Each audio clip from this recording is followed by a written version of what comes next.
nag leneen su ko naqaree yow yaa cay jiitu su bëggee dem fenn sax nga ne ko bul jël taxi xaaral ma ñëw jël si la nga dundeek moom noonu ba confiance placé wu parce que il faut noter que ñun jigéen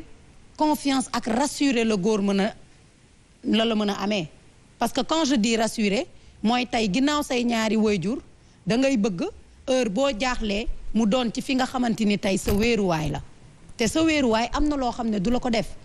nit warta war a mën a di nangu dara au début di ko bañ après amul ay ngoroyoo amul ay mariage parce que pour man li leen lié li papa di bañ naan mbëggeel amul muy amour loolu du transformé wu diggante ngoroyoo bi ak takk bi bëgg ga nga ko bëggoon ca ba ngeen ngoroyoo moom nga ko bëgg tamit ca ba ngeen di sëy kon comportement est-ce que ñaari situation yi bokk na moi je suis en train de parler de sentiments avant les situations parce que sentiment mooy animer une situation. Je parle de situation de marié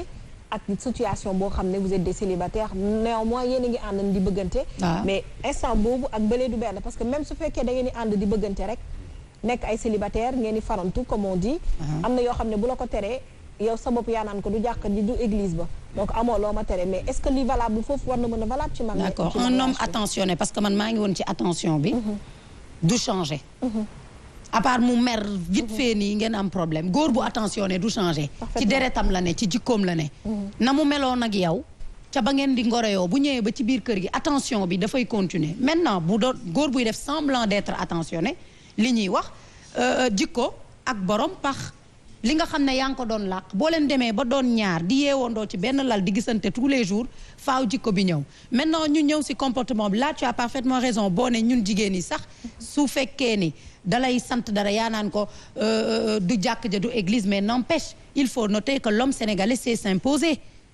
ki nga naan du jàkk ja du église ba automatiquement moo lay tontu ne la kon demee na noonu bu subaa boo xefee doo ko gisaat sa kër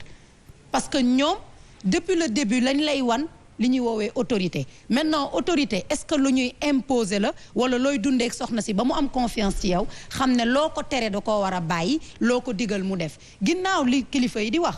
sa borom kër ak koo mënti nekkal sa kilifa la mais y a un comportement au préalable boo xam ne yow ku góor ki da nga koy am ak xale bu jigéen bi su ma papa naan ma sëy ak ngoro yow du benn man du ma d'accord ak moom bëggeel bi bëggeel la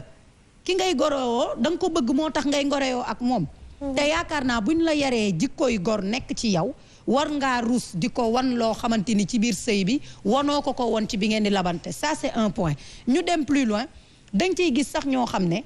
dañ la naan soxna si su ma la takkee dama lay bàyyi nga continuer li nga doon def ma jël sama exemple par exemple tey di nga dajeek nit mu ne la bu ma la takkee non loo def ak xale yi nangu naa te xam nga ne yow bu fekkee ni journée bi 24 heures la 10 heures yeeg 9 heures yaa ngi si biti si xale yi damay joxe exemple nga daje Mouhamed mu ne la bëgg naa la ba dama lay bëggaleeg xale yi mu leer na la yow say kër ku dul sa doom sax dina fa daagu léegi kooku bu fekkee dalaa wax li la neex pour rek nga sëy ak moom waa ba nga dugg ci sëy bi mu ne la bëggatuma ngay génn kër gi telle heure ndax sa borom kër la question bi papa laa koy posé kooku ban façon borom kër la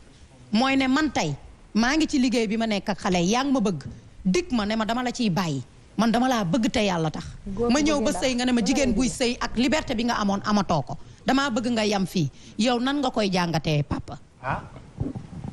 du ma ne maanaam diw dafa fen day xaw a ñàkk kersa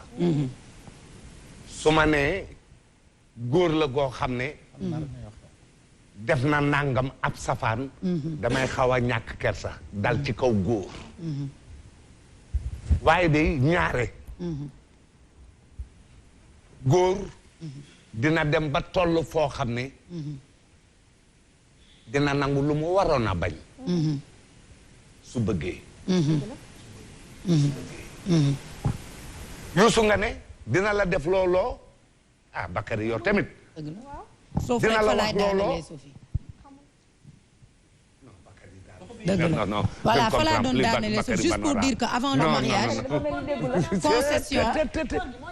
ba tey ñaari baat yëpp waxu ma ko Youssou Ndour a ko wax waaw voilà donc dina la def loolu dina la def loo xam ne exactement léegi papa fa laa la doon poser question bi pour rek wax ni avant mariage il faudra doom ñaari nit yi di waxtaan balaa ñuy egg ci néegu sëy te ku ci wàcc nag la nga xam ne da nga waxloo nag moom man de personnellement damay considérer ku ci nekk ne war nga sa morom. d'accord so ay ci ñu dem ci Mouhamed Diop ñu bàyyi la yooyu tamit nga introduire par rapport ak Sophie ak Père fu ñu ñëwee mu doon thème bu am solo loo xam ne sénégalais yu bëri ñu ngi nekk di ko dund góor comme jigéen parce que yenn saa li ngay teg sa bopp liñ lay teg en tant que marié bu dee jigéen après le mariage day fekk ne waxante woon nga contraire bi ak sa borom kër ba pare donc muy metti lool ci ñoom. waaw Sophie Gueye dafa poser question bu am solo. suma papa Père Mbaye Mangone. mu doon question boo xamante ni souvent ñoom jigéen ñi victime lañu ci à 100% booy xool. mu laaj papa man j'ai envie de répondre wax ne loolu muy laajte fausse promesse la te dafay dugg ci fausse illusionniste yi nga xamante ni moom la ñuy wax à chaque fois Sophia ma bëgg a wax ne nañuy bàyyi xel bu baax a baax engagement yi ñuy jël wala promesse yi ñuy def avant le mariage